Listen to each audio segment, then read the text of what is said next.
Welcome, viewers, to another edition of Debruary 2021. Our guest today is Gemma Fountain. She's going to be discussing body confidence and loving yourself just the way that you are. Gemma's a busy mom of three with a health coaching and wellness business to run. She had to find a way to overcome being overwhelmed by finding quick, effective ways to fit self-care into her busy life.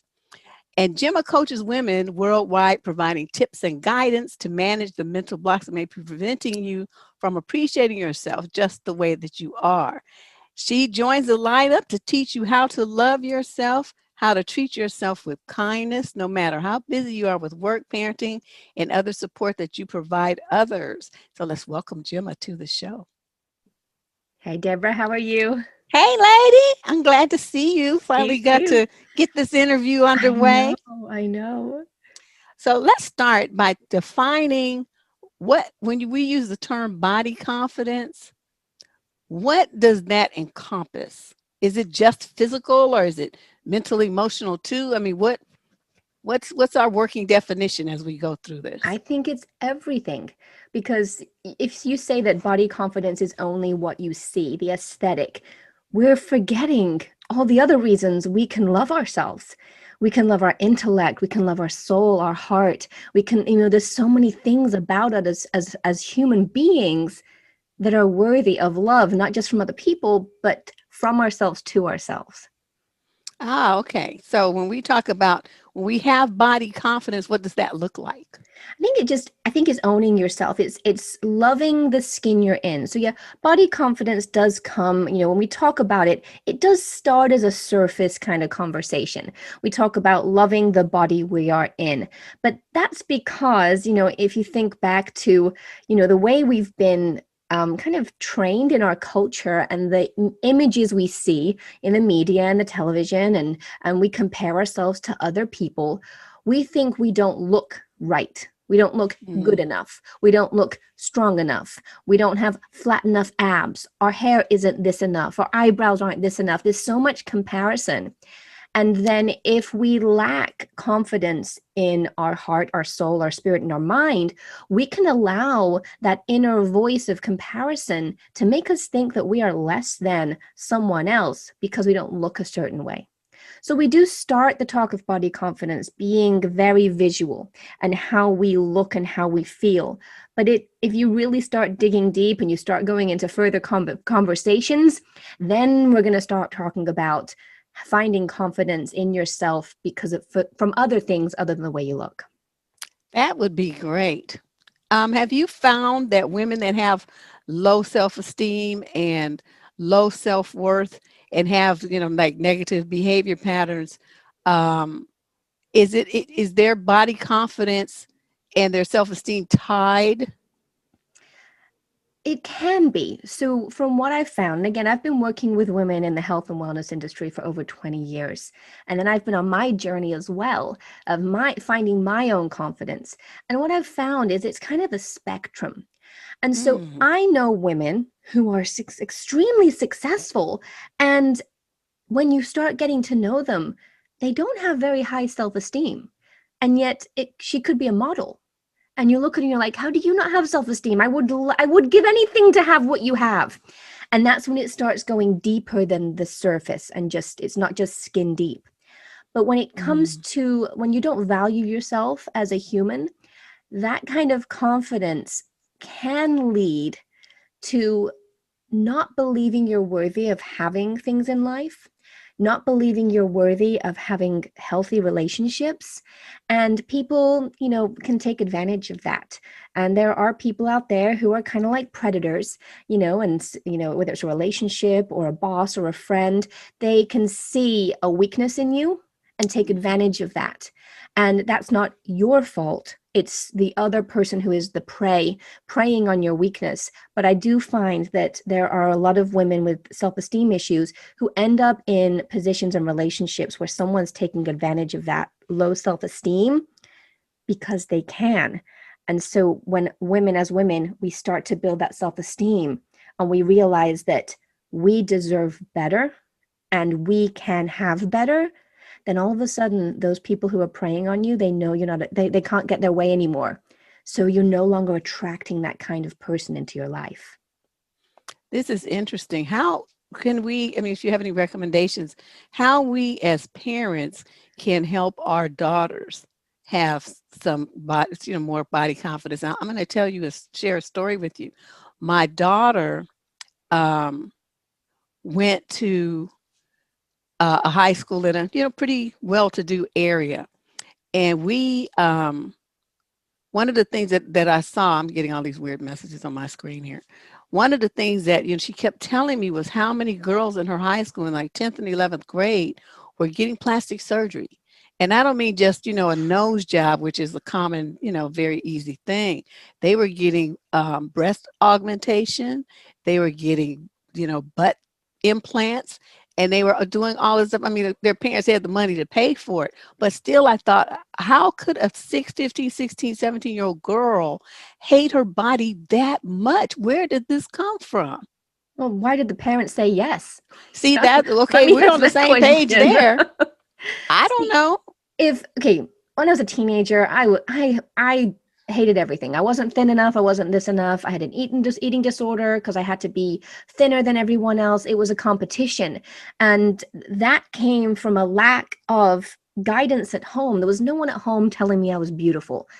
Okay. There was no one at home giving me that message over and over and over again. And so as parents, and I have 3 young children of my own. I have 2 boys and a daughter. And I tell you what, I have breathed that confidence into them since they were in my womb. I have told them all the reasons they're amazing. I used to hold them in my lap and we'd go through the alphabet, and each letter of the alphabet, I told them something that was amazing about them. Now, yes, I did use beautiful. I would say handsome, but that was one letter of the alphabet. The rest were Right. strong, creative, brave, intelligent. I get to Z and make up a word because, and we challenged our vocabulary and we try and use different words. But in our household, we breathe positive affirmations. And this is for them and it's for me as well. And so you can hear it now. So I'll hear my kids at school and someone in class will do something well. And my kid's the one who says, "Good job. You did a great job. You're awesome." And I'm like, Oh, how sweet is that? it's working. And you can, I'm pretty realist. I'm kind of a realist, right? And I say it how it is. I'm brainwashing them. I'm brainwashing my children to have high self-esteem and to breathe that kind of love into other people. Now, here's another thing as women that we have to do if we want our daughters and our sons to grow up and love themselves. We have got to stop talking trash on ourselves in front of our children. So no, like, "Oh, I Mm, can't eat that. I'm too fat. Oh, these jeans make me look like a, hippopotamus. Or, and my hair is nasty. I'm going to put a hat on. Like, I am just getting old. Oh, look at this, saggy this. Oh, look."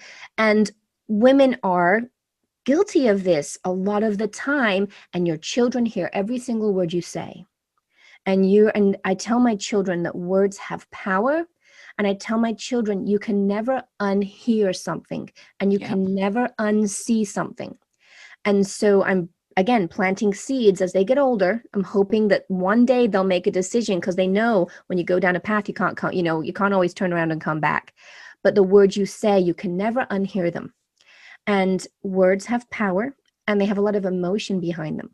So as women, if we're around children, whether they're our own or not, and men as well, what are you breathing out into the world? So my kids get dressed themselves and they come out looking like hot ragamuffins. Like they just look like a hot mess. They've got, they're, all mismatched, this, that, and the other. But tell you what, they feel amazing because they picked each outfit out, right? They picked their favorite shirt and their favorite skirt and their favorite hat and their favorite socks. And then none of it matches. I'm like, did you pick all that yourself? I can tell you picked all your favorite things. And they'll say, "How do you feel?" "I feel amazing, mommy." "Then let's go." Right? Yep. So I don't tell them, "You look like a hot mess. Go inside and change." Right. Sometimes I might say, "Hey, baby, we're going somewhere really nice. Can we put something on that matches?" I might guide them, but I'm not going to say, "You look a fool. Let's change." Right. Because it matters. The words we use matter. Now, this goes for our children, and it's very, very easy to stop and say, "Oh my gosh, I can see how I'm not breathing loving words into my children. I don't want that to do that anymore. I want to lift my children up. I want them to feel amazing. I want them to feel beautiful and strong and smart and brave. And we can connect with that on a cellular level. But then inside our head, we're saying, you're an idiot. You're so stupid. You're dumb. You're fat. You'll never lose weight. You're such a loser. You'll never get that promotion. That is the voice inside the head. And it's very easy to see the damage we can do to others, but we're doing the same thing to ourselves inside our head. And that is, Terrible. I told you I have an online course called The 8 Secrets of Body Confident Women. And that is probably the most powerful tip I can give, is that negative self-talk in the head. It's just a bad habit. That's all it is. It's just a bad habit. And that's good news because you can train yourself out of it. And What so, do we do when we have a situation? Okay, say, someone has been struggling with this, right? And they're now a young adult and they've given themselves a pep talks and they're doing better. And then you get out into the world and you encounter people who do all they can to shatter your self-esteem and confidence. They will call, and this happens even online. Young women are called names and ugly, and that's why you're single, and so it makes her feel bad about her relationship status, and you need to change this and that, and it's all this constant attack on women about their bodies, about their age, about their hair, skin tone, I mean, just everything. How can we counter that as young adults? I think the biggest thing to know when it comes to that situation, the person who is attacking you, they are such sad, miserable, lonely, unhappy people. And the reason they attack others, I mean, no one who is happy and full of love is going to come online and say hateful things about someone they don't know just to tear them down. People do that because they want you to fail. Because if you fail, the fact that they're a loser sitting at home just on a computer being mean makes them feel powerful. So you give them power if you respond. You give them power if you listen. When I come across haters, I know that they are hurting inside and they are struggling and they're lashing out because they've got a lot of issues. Now, I wish them well, I pray for them, but if I allow their hatred and sadness and an anger to penetrate me, they've won. And I have got bigger things to do. I am on a path and a journey to great things, and I can't go back there. If I go back there, it's like climbing a mountain to see, it's like wanting to climb a mountain because you want to see the peak, and halfway through you stop, you eat a sandwich, and you just go home. Well, you're almost there, right? There's no, if you're going to the top, go to the top. There's no point going back down. And if you allow the haters into your heart and your soul, they've won. And the Lord sends you tests, okay?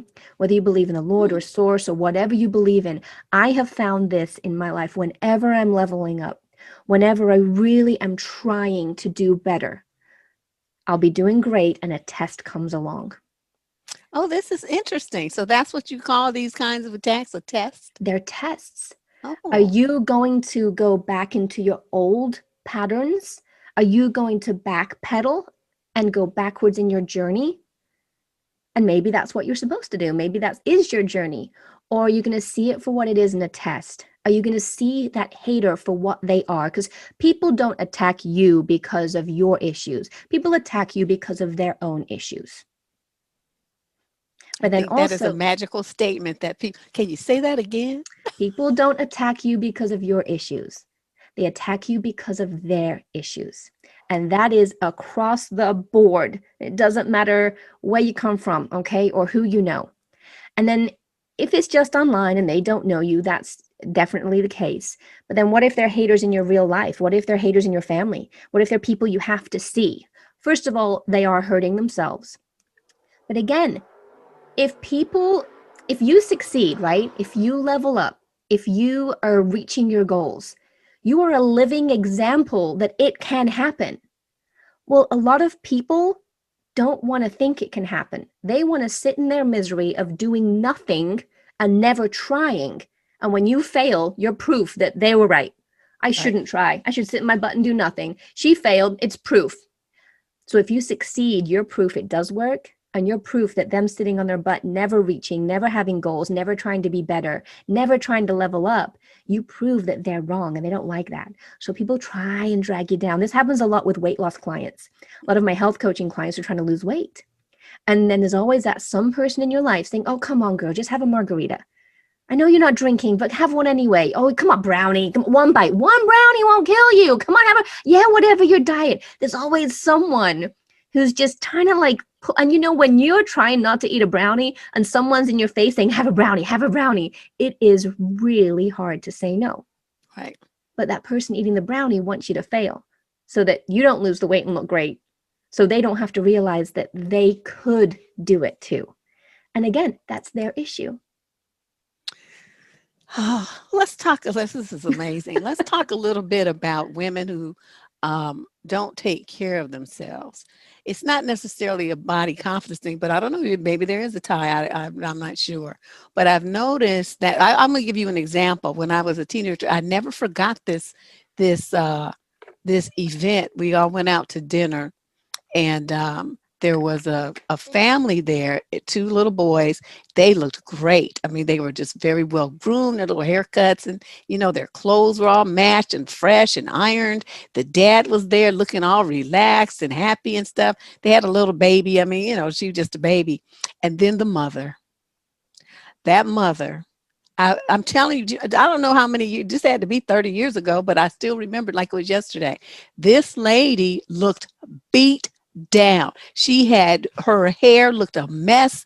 Her skin looked a mess. Her clothes looked a mess. She looked exhausted. She had bags under her eyes, and it just, I don't know. And then when they stood up, she had like these like raggedy crilled over shoes and no pantyhose on her.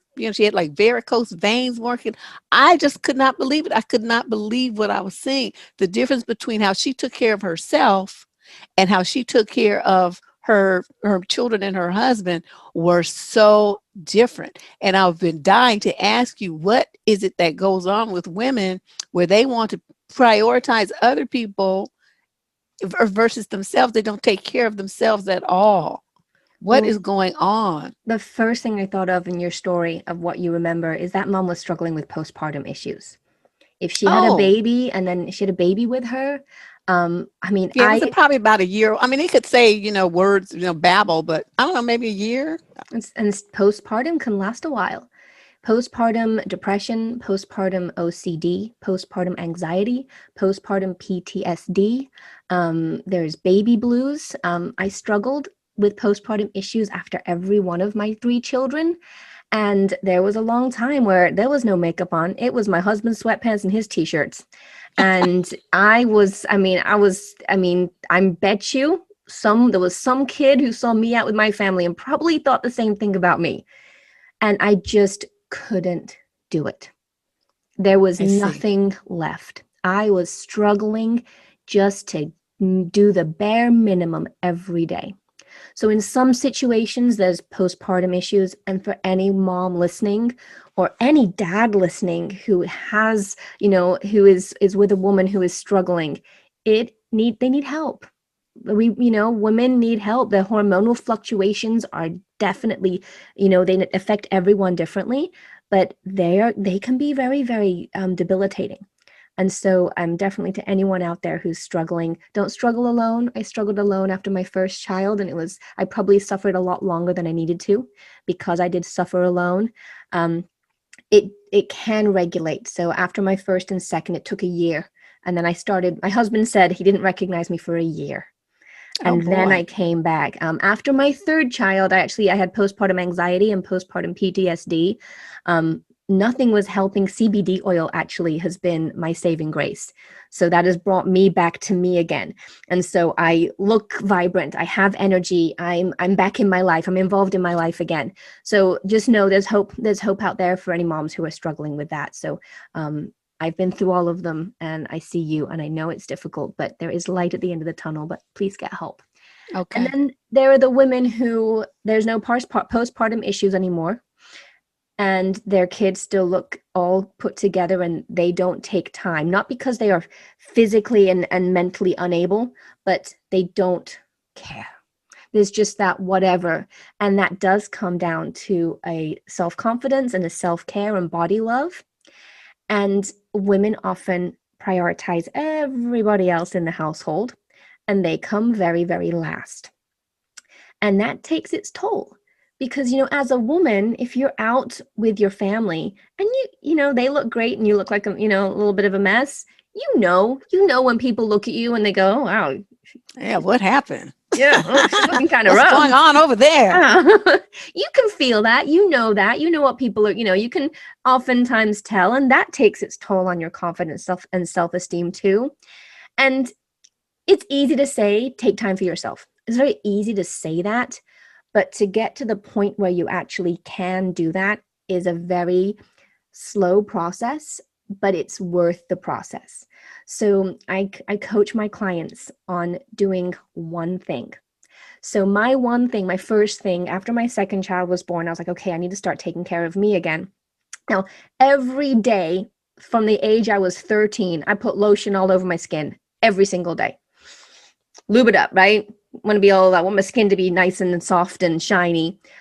No, baby number 3. I stopped doing it after my third. I'd put lotion on every day for 20 years, more than that, 14, like 26, 27 years. And then I just stopped putting lotion on. I just was done. I couldn't be bothered. It was one more thing I had to do. So when I started coming back and realizing I wanted to, start taking care of myself again, the one thing was, I called it a non-negotiable. After every shower, I had to put lotion on. And it takes an extra 3 minutes, and it was non-negotiable. Because if I had made it negotiable, I would have talked myself out of it. Oh, well, I need to do this other thing. Oh, I got to go do this for the kids. Or I got to I got to clean the kitchen. I got to do the dinner. I got to take the laundry out. I can always find 500 other things that need to be done, right? It was a non-negotiable. I had to put lotion on my skin after every shower. And And that's that was, only 3 minutes, and that's a little self-care right there.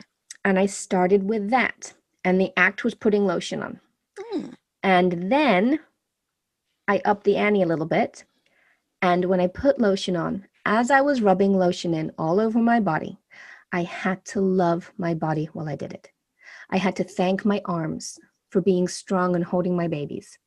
I had to rub my belly that was a lot more jiggly than I wanted it to be, and I had to thank it for carrying my children. I rubbed my legs and the cellulite that was there that didn't used to be, and I loved them for being strong and being able to walk through this life with my children. And I spent that 3 minutes rubbing the lotion in and sending loving thoughts to my amazing body for all the things it is and not worrying about the things it wasn't or the things I wanted it to be. And it's just, self-care, self-love, self-esteem. It's all little tiny practices we can put in our daily life. And then we just do them over and over again. And when we've got one thing down, so I got the lotion down, then I added it. I didn't want to add more time, so I made that 3 minutes more powerful. And then I slowly added, a month or two later, I added something else in. A month or two later, I added something else in. It wasn't something every week. I didn't have time for that. I Right. couldn't handle all that. I just, as and when I felt ready, I said, okay, I'm going to do something else now, whatever Yeah, that that may be. seems to be one of the issues is, people keep saying they don't have time. I don't have time to go to the gym. I don't have time to do an exercise video.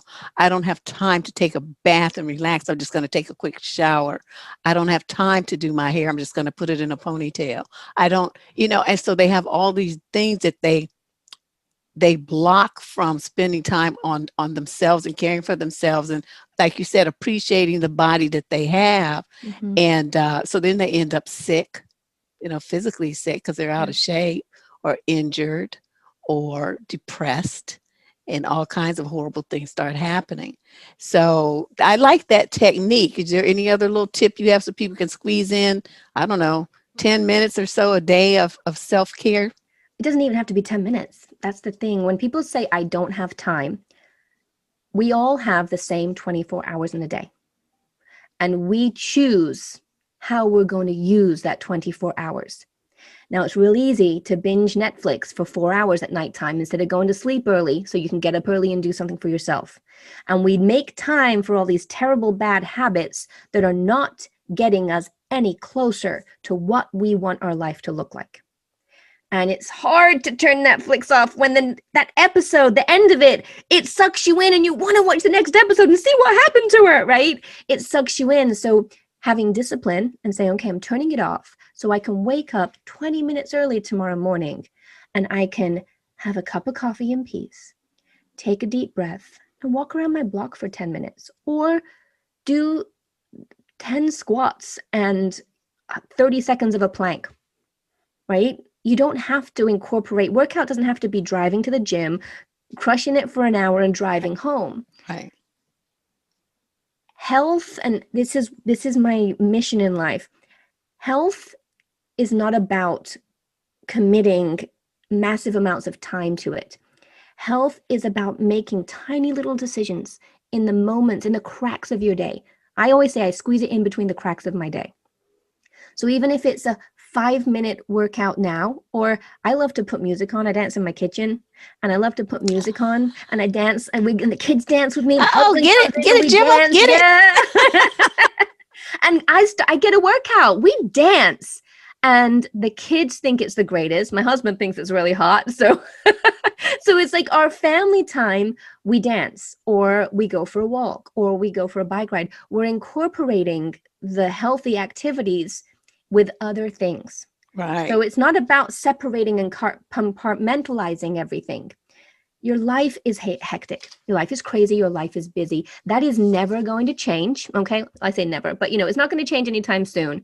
So you can't just, oh, well, I can't fit it in. I'm not going to do it. You can fit it in. You just have to make it work for you. And that's where the fitness industry and the nutrition industry and the diet industry, they're not about fitting it in your life. They're about, you must food prep for 3 hours, 2 nights a week, and da-da-da-da. You must go to this program and work out for an hour and a half. I don't have time for that.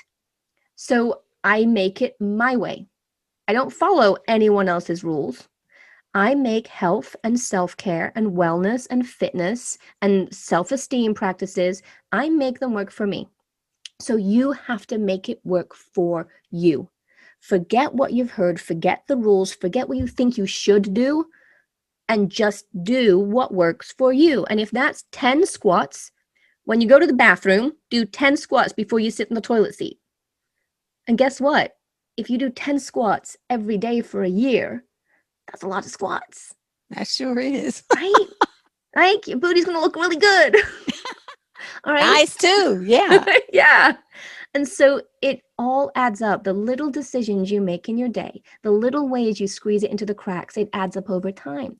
That's whether it's exercise, whether it's eating healthy foods, whether it's practicing these mental practices that make you feel more confident and have higher self-esteem, whether it's the self-care of putting lotion on or whatever that is for you.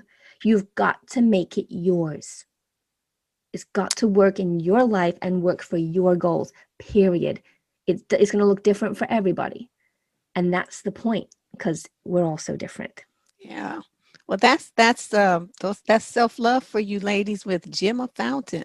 Gemma, I want to give you an opportunity to talk a little bit more about your program and where people can find out some information about it and, reach out to you. Absolutely. Thank you, Deborah. So I offer, it's a free course. It's called 8 Secrets of a Body Confident Woman.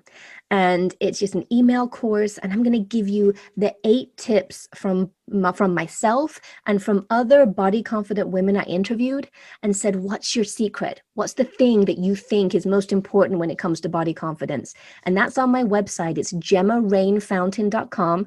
And Rain is spelled RAYNE. So just it trips people up. So GemmaRainFountain.com, you look for the 8 Secrets of a Body Confident Woman, enter your email address in, and you'll get an email every day for 8 days, just giving you all my biggest number, my top 8 tips for body confidence. And I'm also excellent. On social media. I'm on Instagram at GemmaRainFountain. I'm on Facebook. So if anyone has any questions or you want to reach out, I'm here. I'd love to chat. That would be so fabulous. I'm going to make sure that I put a link to your website in the show description so it'll make Thank it you. easier for them to find it without having to try to remember how to Thanks, spell Deborah. rain. I appreciate that. Okay, Gemma, thank you so much for participating in Debruary. Your presentation was very powerful, and I think it'll be very inspirational for the listeners. I So I hope really so. appreciate it. If any listener wants to connect, if you need to talk more, especially the postpartum stuff, if you need someone to reach out to, I suffered too, and I'm happy to help you find resources and connect with people who can help you. So I'm happy to talk with anyone. And thanks for having me. I Oh, appreciate you, I loved Deborah. it. I loved it. I loved it. Absolutely. Thank you so much again. And we'll be in touch real soon with give you all the information about the show. Perfect. Okay. Bye bye.